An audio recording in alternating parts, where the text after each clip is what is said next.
Mga ka-wonder, goal mo bang makaipon at yumaman ngayong 2025? Kung oo, para sa iyo ang episode na ito ngayong gabi.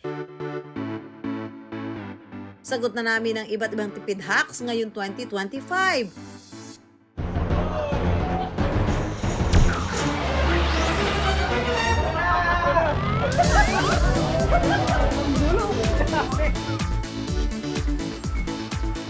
No ulam, no problem! Sa Pangasinan, ang ulam nakukuha lang daw ng libre. May mga sili, ito yung mahal. Ang dami. Para lang tayong nagro-grocery ba? Mga ka-wonder, oh, di ba? 1,000 pesos na budget per week, kaya pa bang ma-achieve? Mahirap talagang mamili pag nagtitipid. Dapat may may suki para maka-discount. Kaya sit back and relax. In 1 year, may 60,000. Marami na pong nakapag-ipon. I-take note ang mga tipid tips na ito para makamit ang pangarap na maging milyonaryo. Ikaw na ang susunod na milyonaryo. I wonder!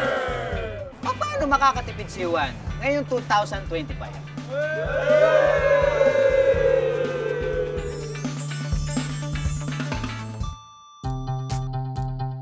Si Juan kapag nagtitipid sa pagbili ng outfit sa ukayan, kumakapit.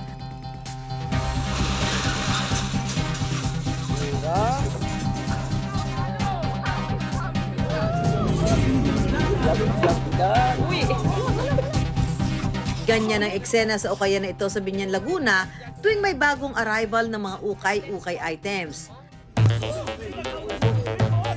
Ang mga customer, kanya-kanyang diskarte para makuha ang gusto nilang item.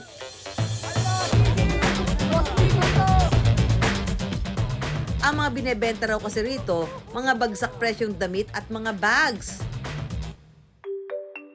Sa pinakamura, ang sales ko is like up to 5 peso. Pwede akong magbenta. Usually yung mga pambata na mga short pants na ganun, yun ang pinakamura ko. And then, ang pinakamahal ko is yung mga gown. Yun, nagre-reach yan ng 700. The rest is mga nasa 250 lang talaga.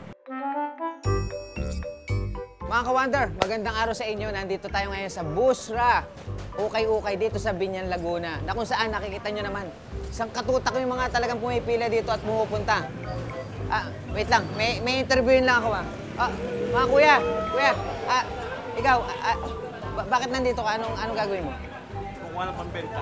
Kukuha ng pambenta. O ikaw kuya, bakit nandito ka? Kukuha ng pambenta. Ang dami nag-aagawan dito. Naku po. Ngayon naman, meron naman ako ditong baon na 500 pesos. Kailangan kong bumili ng outfit. Kaya lang, parang napapansin ko, parang baka ma-stampede ako dito. Teka, Empoy, mukhang kailangan mo yata ng makakatulong sa paghahanap ng sulit na ukay-ukay items. Narito at may tutulong sa iyo. Kung ukay-ukay lang daw ang pag-uusapan, master daw dyan ang ka-wonder nating si Sed, aka Daniel Padilla, ng Malabon City. Sobrang hirap kasing hanapin ng mga damit ni Daniel Padilla. Kumbaga alam natin na sobrang mamahal ng mga yon. Ba't di ko subukan mag-ukay? Kasi dati sa totoo lang parang ang hirap mag-ukay kasi parang saan ba galing to, 'di ba? Pero nung sinubukan ko, bakit may mga branded dito? Ang kagandahan, mas mura. Dahil nga raw sa mga pangmalakasan niyang outfit, malilito ka nga raw kung si Sed o Daniel Padilla na ang kaharap mo. Empoy, my friend. Mema! Ay, si Daniel! Si Daniel! Daniel! Ako po, buti na lang nandito dumating ka. Akong bahala sa'yo. Dahil ngayon, maglilibot tayo, hanapan natin ng forma. Itong gwapong to. Itong 500 pesos na to, kaya mo bang bumili ng outfit ko? Oo naman. Gusto mo ba yung parang Daniel pa din? Sige! Ang mga customer, kanya-kanya ng forma. Maya-maya pa.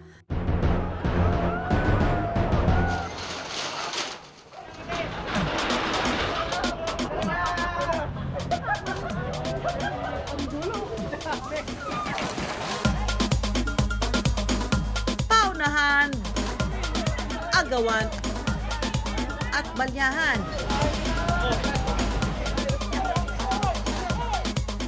Empoy at Sed, kumusta naman kayo dyan? Bakit kami pumunta sa gilid? Mahal ko sarili ko. At mahal ni Daniel yung sarili niya. Oo, kasi baka mamaya mawala yung kapugian na. Nakita ko yung stampede dun eh. Ganun pala discount nila. Bali kukunin nila lahat. Tapos sila lang mamimili. ng okay. Ang hanap natin ngayon, siguro kahit shirt lang muna. Ako kahit brief lang ako, okay ako. Yung mga kakaiba.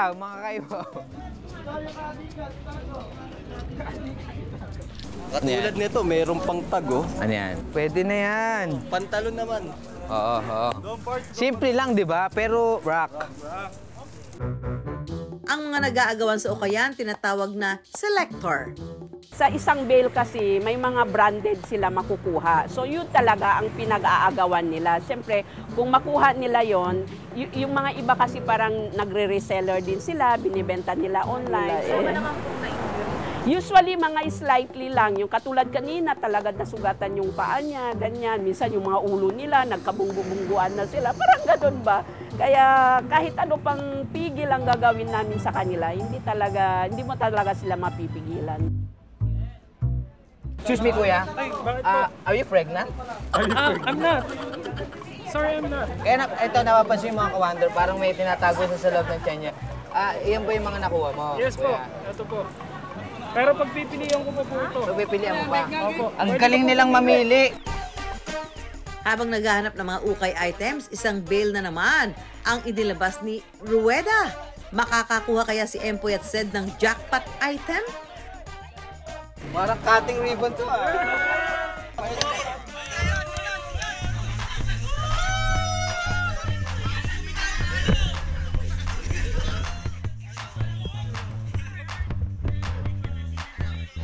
Nice try, Empoy at Sed. Pagkatapos ng ilang minutong agawan, Empoy at Sed, nakarami ba kayo riyan? Ito na yung parang bagay na bagay talaga sa'yo ito. Naiiyak pa ako. Tignan natin kung kasya itong 500. Ito, t-shirt, 125. 125. Itong pantalon, Talon, 250. 50. And then itong biker leather jacket. Lumampas. Lumampas kayo. Pero, may sikreto dyan. Ano ang sikreto dyan? Tatawaran natin. Sige. Diba? Okay. Ma'am, Oo. tignan na. Patawarin nyo kami. Yes, mismo. Ma'am, kasi ito lang talaga ang pera namin ni Sed. Kailangan namin pagkasya yun yung budget namin. I-try ko i-manage yung 250. And then ito, 175, 125.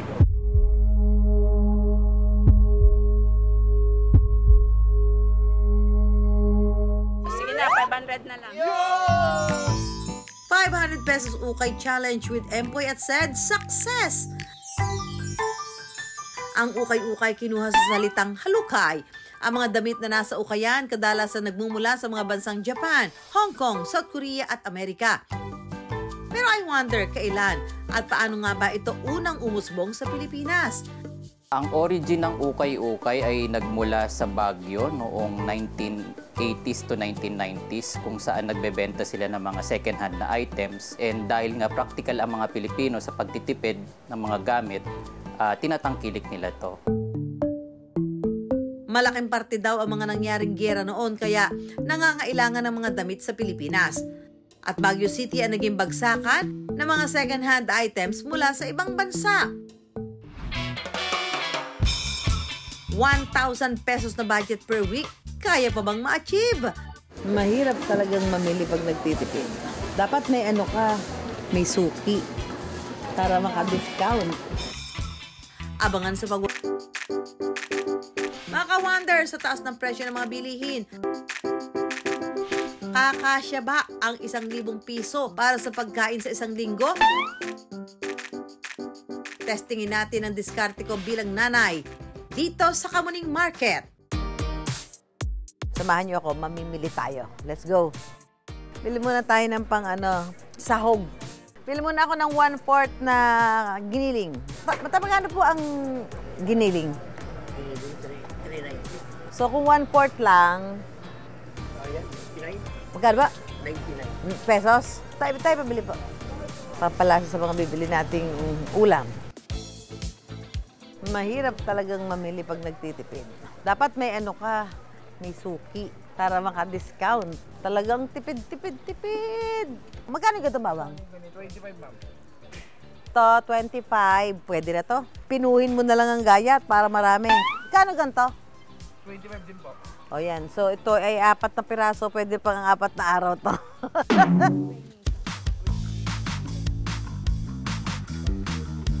Ito, lalagyan mo ng patatas. Isang tali munggo. Para siya malasa, lagyan mo ng isang chicharon. Para masustansya, lagyan mo ng malunggay. Ang susi lang naman dyan, di baling ulam mo sa umaga hanggang hapon. Basta masustansya yung pagkain. Pabili po bigas. So, may sumobra pa ako. Ubusin ko to. Oh, teka lang. Bibili ako ng pan-dessert. 25. Magkano saging? Yung mura. Ha? Kulang. 39 na lang pala. Ate, 39 lang ha. Pwede na? Ha! Meron akong dessert! Pero teka, may challenger pa pala ako. Ito raw kasing working single mom na si Cherry, winner sa diskarte pagdating sa pagtitipid para tustusan ang pangangailangan ng anak. Pero ang tanong, kakasaba siya sa 1,000 peso challenge? Mga ilang kilos to, ate? O, 5 kilo. Sa palagay ko, sobra pa nga to sa amin ha, para sa 1 week. Magkano to, te? Kuya, meron kayong yung giniling ba na nasa delata? Upo na lang. Kalahati na lang. Kasi magsasawa kami agad eh kapag madami ko lulutuin. Bila po ako mga ano na lang. Kailangan nga, meron kayong bayong na dala. Ipapry ko lang mga 2 lang pong piraso. Talagang 100 lang, kuya. 100 na lang. O, naka-discount tayo ng 20 pesos. Isa pa lang, tatluhin nyo na po.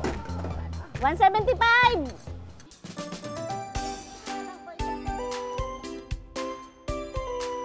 Dahil meron akong anak na nag-aaral sa pampublikong paaralan, magkano ang baon sa isang araw? Monday to Friday, 20. 20 times 5, 100! Hindi lang niya pinagkasya ang 1,000, may tira pa siyang 100 pesos. Certified tipid at mami nga naman. Pareho man naming napagkasya ni Cherry ang 1,000 piso para sa pagkain sa 1 linggo, limitado pa rin ito para sa 2 hanggang 3 tao at nakadepende rin paano ito titipirin sa pagkonsumo. Sabi nga nila, karugtong ng pagtitipid ang pag-iipon. Nahihirapan ka ba kontrolin ang iyong pera? Chinky, wala akong kapera-pera. Anong gagawin ko? Sigurado ako mga ka-wonder, minsan na rin dumaan sa mga newsfeed nyo ang budget tips niya tulad ng Ipon Challenge. Isa ka na rin ba sa naging certified #team Iponaryo? Ang nagpauso nito walang iba, ang nag-iisang Chinky Tan. Pero I wonder, paano kaya niya natutuhang mag-ipon? At ano-ano na nga kaya ang naipundar niya mula rito? Hello po mga ka-wonder, welcome po sa aming bahay.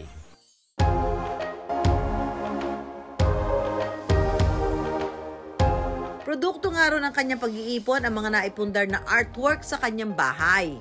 Ito yung mga obra na gawa po ng mga Filipino artist po at pinagmamalaki po natin na international standard na po sila. Sila po ay pinagkakaguluhan at tuwing nagsishow po siya parating sold out. Si Julius Babaw ang nagturo po sa akin ito.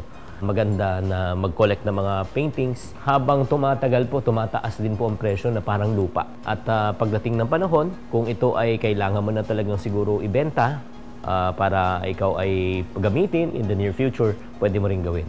Ito naman po ay galing naman kay Heart Evangelista, itong mga sculptures na ito. Pag-akyat sa 2nd floor, nakahilera ang mga naipundar niyang toy collection. Kung mapapansin nyo po, dito po ang aking working area araw-araw. Dito ko po sinshoot ang mga video. Lahat daw ng ito katas ng ilang taon niyang pag-iipon. Nag-umpisa ako matutong mag-ipon actually, nung bata pa eh. Kasi naalala ko nung 12 years old ako, mahirap talaga ang buhay. Mahirap maging mahirap. Ibang tingin sa'yo ng tao pag wala kang pera. Tuwing recess time, wala akong pera, walang baon. During recess time, I will go to the comfort room. Bubuksan ko po yung tubig. Yan na po yung pagkain ko. Sa loob ng 2 kalahating taon, iisa lang sapatos sa suot-suot ko. Naglalagay na lang ako ng cardboard sa loob ng swelas para humaba ang buhay. Pero dahil sa hirap na dinana, si Chinky mas lalong nagpursige at nag-ipon. At age 12, nagbenta na ako ng toilet paper, pants, shoes, and shirts. Tinamaan ko yung unang milyon ko when I was in my 20s. Dahil sa, yun nga, natuto po tayo na dumiskarte habang bata pa. Let's talk about the 10 bad money habits about money management. Kaya naman naging panata na raw niya na tulungan ng iba na maging #Team Ipunaryo. Para sa mga taong nag-uumpisa lang na huwag kayong matakot na sumubok. Lalo na kung kayo ay may konting puhunan na ipon, ang gamitin nyo po yung tinatawag na rule of 10. Kung kayo ay nakaipon ng 1,000, 100 lang gamitin mo. Kung nalugi man, meron ka pang 900. So, ang ibig sabihin yan, mini-minimize mo yung chance na ikaw ay malugi ng todo-todo. Libreng ulam, no problem. Ang sekreto raw, dapat matyaga at madiskarte. Para lang tayong nagro-grocery ba, mga ka-wonder, di ba? Abangan sa pagbabalik ng I Wonder. Mainit-init at umuusok-usok pa. Bagong lutong ginisang gulay na may kaunting baboy para sa makulay na buhay. Pero paano kung sabihin namin sa inyo na ang mga gulay na ito di na raw kinailangang bilhin dahil ang mga ito nakuha lang daw sa basura? Talaga ba? Dumpster diving ang tawag sa paghahanap at pagkalkal sa dumpster o basurahan. Ito yung nakita natin doon sa gulayan. Na mga itinuturing na patapon na pero mapapakinabangan pa pala. Yan daw ang pinagkakaabalahan ng ka-wonder nating si Karen. Nahumaling din tayo sa panonood ng YouTube. Taka nakikita ko talaga yung mga kapwa nating mga Pilipino na nagdadumpster sa ibang bansa. Dito tayo sa may mga gulay-gulay. O diba, ang palaya again. O kunin natin ito. Doon ako nagkaroon ng idea na bakit hindi ko gawin dito sa Pilipinas ang ganito. At least na may papakita ko sa buong mundo rin kung anong meron tayo na pwede pagpakinabangan kung sakasakali. Bilin rin daw ng lolo at lola niya, dapat walang tapon sa pagkain. Mga panahog natin mamaya sa Kaya si Karen, hanggat maaari, hindi nagsasayang ng pagkain.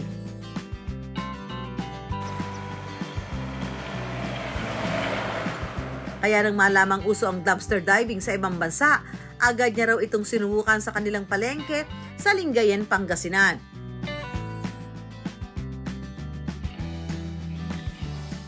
At ang kanyang pakay, mga prutas o gulay. Takpan muna natin ito. 3 taon na nga raw niya itong ginagawa at anya talagang laking tipid daw talaga. Ngayong gabi, ipasisilip sa atin ni Karen kung paano niya gawin ang dumpster diving. Pero bago sumabak sa tambakan, si Karen nagsusuot muna ng protective hand gloves, neon vest at sombrero. Tara, dumpster tayo. Ayan ka-wonder, nandito na tayo kung saan nag-opisina si Mariang Basurira. Ito yung trabaho natin sa gabi. Kung saan magliligtas tayo ng mga gulay na itinapon ng mga tindira. May mga sili, ito yung mahal. Ang dami. Para lang tayong nagro-grocery ba? Diba, sayang? Mapupunta lang ito sa dump site sa Tarlac. Kung hindi natin kukunin, may mga sitaw-sitaw. Pa, ang dami, sayang naman. Gamit ang pinaghalong tubig, baking soda at suka, binababad niya sa palanggana ang mga nakuha niyang gulay at prutas para masigurong malinis ito. Pero I wonder, ligtas nga bang kainin ang mga gulay at prutas na galing sa tambakan? Kung hindi talaga may iwasan yung mga ganitong pagkakataon, kinakailangan ay piliang mabuti yung mga prutas at gulay. At be sure na wala siyang mga signs of spoilage at maayos pa yung condition nito. Hugasan itong maigi at lutuing mabuti sa mataas na temperatura para mamatay yung mga mikrobyo. But then again, hindi pa rin tayo makakasigurado kasi nga galing mismo siya sa basurahan. Pero para kay Karen na 3 taon nang nagda-dumpster diving, kahit minsan, di naman daw sila nagkasakit dahil sa pagkain. Laking pasalamat pangaraw niya dahil dito hindi nagugutom ang kanyang pamilya. More tipid hacks from another momshi. Paano nga ba makakatipid sa mga gastusin sa bahay nang hindi gumagastos? Sa taas nga ng presyo ng mga bilihin ngayon, ang maka-wonder natin kanya-kanyang paraan na kung paano makakatipid. Planchadong damit ni Mister, makinis na kaldero at mabangong labada. Lahat ng yan, basic lang daw sa ka-wonder nating si Aileen. Pero alam niyo ba na lahat ng ito, achieve housewife na si Aileen nang hindi naglalabas ni singkong daling? Before kasi, pumapasok yung mister ko sa work niya or sa school, walang plancha-plancha yung damit kasi wala kaming plancha. So naisip ko, why not gamitin ko yung pinagsaingan ko, lalo na kapag rice cooker. Paturo naman kami ng tipid hacks mo, Aileen. Dahil dalawa ang anak, iba't ibang tipid hacks ng araw ang kanyang sinubukan. Magkasya lang ang gastusin ng kanyang pamilya at para iwas aksaya sa kanyang isinasaing, heto ang tipid hack number 1 ni Aileen. Tipid hacks number 1, para iwas panis, lagyan natin ng suka ang ating sasainging kanin.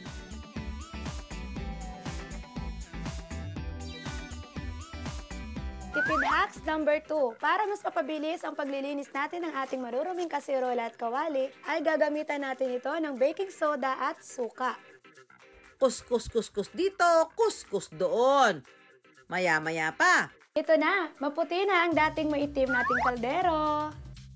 Kung tipid tips naman sa pagluluto ang hanap mo, say goodbye na raw to cooking oil. Kaya natin magprito ng itlog sa ating kawali without using oil. Para sa tipid hack number 3 ni Aileen. Bago ilagay ni Aileen ang ipipritong itlog, ipapahid niya muna sa kawali ang bawang.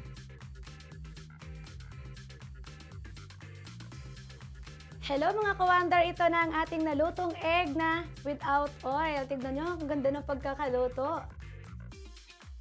Labada tips naman ang tipid hack number 4. Para iwas kulob at makatipid tayo sa Fabcon, gagamitan natin ng suka ang ating panghuling anlaw ng ating mga damit.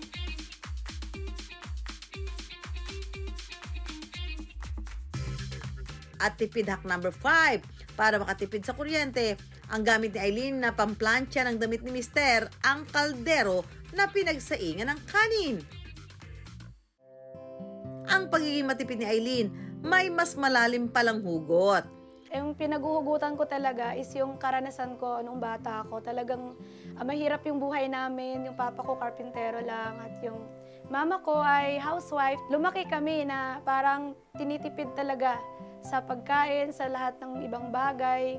Kaya nung lumaki ako, natutunan ko yung paano ginagawa ng mama ko noon na pagtitipid.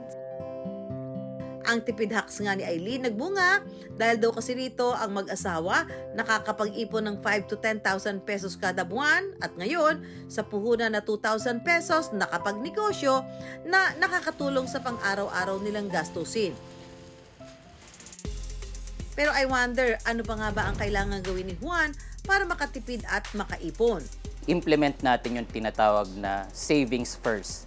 Which means, pagkatanggap ng sahod natin, dapat magtipid muna tayo o magsubi ng at least 20% ng sahod natin bago tayo gumastos. So, gagamitin natin yung equation na income less savings equals expenses. Kung saan, magtatabi muna tayo ng at least 20% bago tayo gumastos. Sa mga tao naman na kulang yung income nila sa mga gastusin nila, pwede tayong maghanap ng additional income in the form of freelancing or other side hustle jobs. Pagiging matipid ni Juan, saan nga ba nagmula? Abangan sa pagbabalik ng I Wonder. Pero I wonder, ganito na ba talaga katipid si Juan noon pa man? Actually, yung pagiging matipid ng Pinoy is nagmula sa mga sinaunang Pilipino nung mga sinakop tayo ng dayuhang Kastila, Amerikano at Hapon kung saan mahirap ang pamumuhay noon ay salat sa pagkain at salat sa yaman. Nung mga panahon na yon, natuto na sila magtipid para ma-maximize yung resources nila. Kaya anuman diskarte sa pagtitipid, huwag mangambang simulan ito ngayong bagong taon. Mga ka-wonder, kung may mga topic kayo na gusto pag-usapan, mag-email lang po kayo sa iwondergtv@gmail.com Ako po si Susan Enriquez. At syempre pa mga ka-Wonder, i-follow niyo po kami sa aming social media accounts. Ako po ulit si Empoy Marquez. Paano po, magkita-kita po tayo tuwing linggo ng gabi sa GTV. At ang mga tanong ni Juan, bibigyan namin ng kasagutan dito lang sa I Wonder!